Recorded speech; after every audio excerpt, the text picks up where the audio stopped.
Hi everyone, welcome to Piano Think.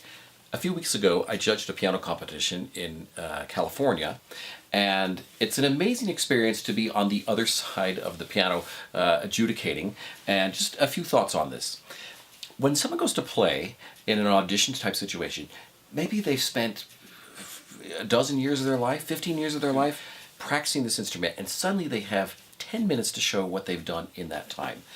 It's an enormous amount of pressure, and I'm sympathetic to that. But every second of those 10 minutes is essential to show intensity and artistry. So I just want to focus on two things which I occasionally notice in my own teaching and judging others in piano competitions.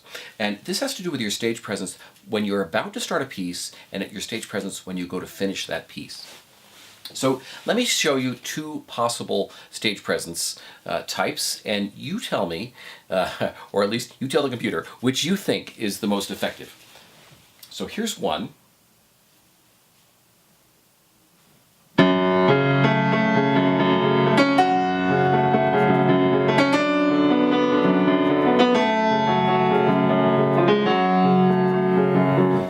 Now, let's do a second one.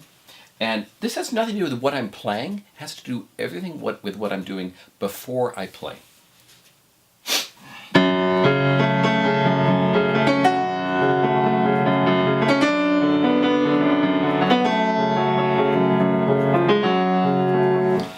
What was the difference?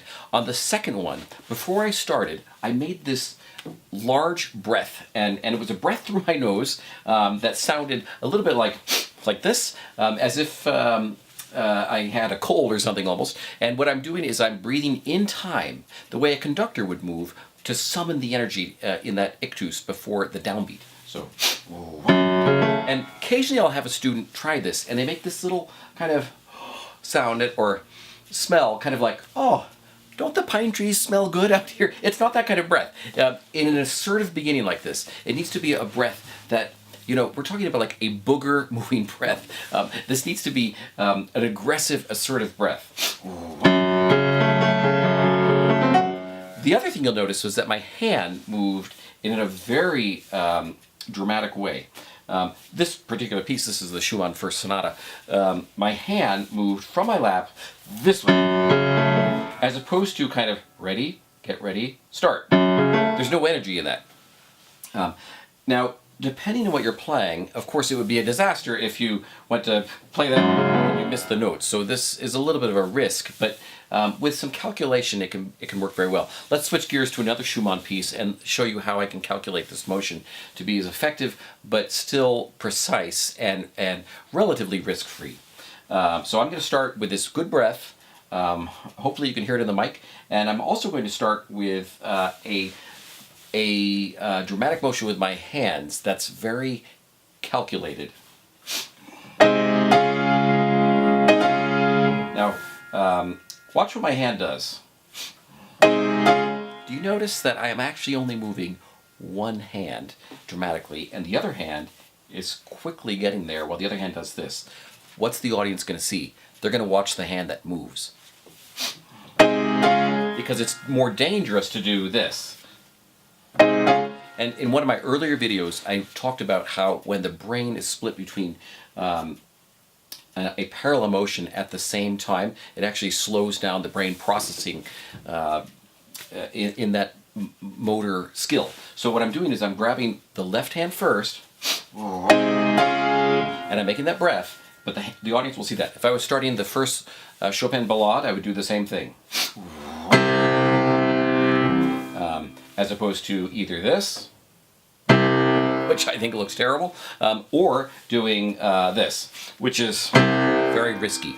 There's something about my body when I'm grounded on one hand, the other hand the other hand seems to know where to go. But when I do it both at the same time, a little bit more dangerous. The other thing I was going to say is how you release a note is very important. Let's say if you finished something, a beautiful slow piece, and you had kind of a long extended chord, make sure you move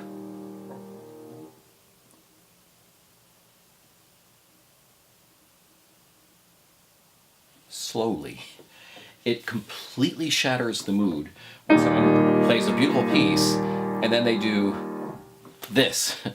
It'd be a little bit like an actor if you were, no matter of your age, but if you were portraying someone who was 80 years old, but you were, say, 30 years old as an actor, you wouldn't say your lines in kind of an old person's voice with, but then when you were done with your lines, just kind of skip off stage because you're younger. You would maintain that character until the last moment you were seen.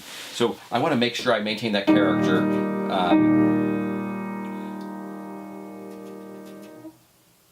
on my finish. Because if you do this, and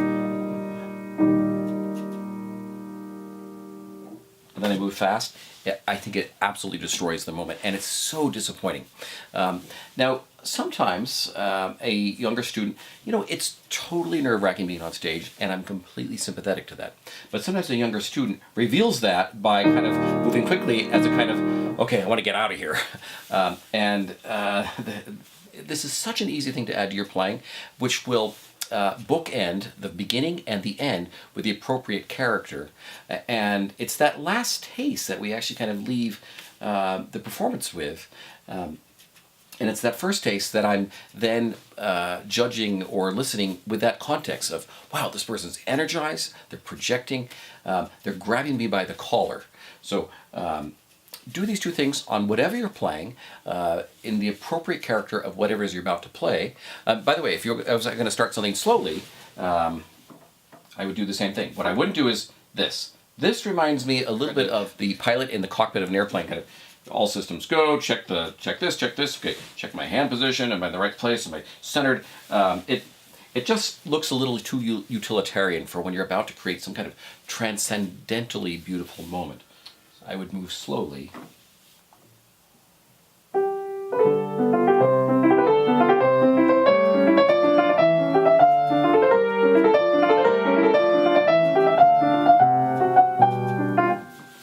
Interesting story, when Sviatoslav Richter played the Liszt Sonata, he would actually, before he played the first note, he would count to 30, from 30 down to 0, backwards in his mind.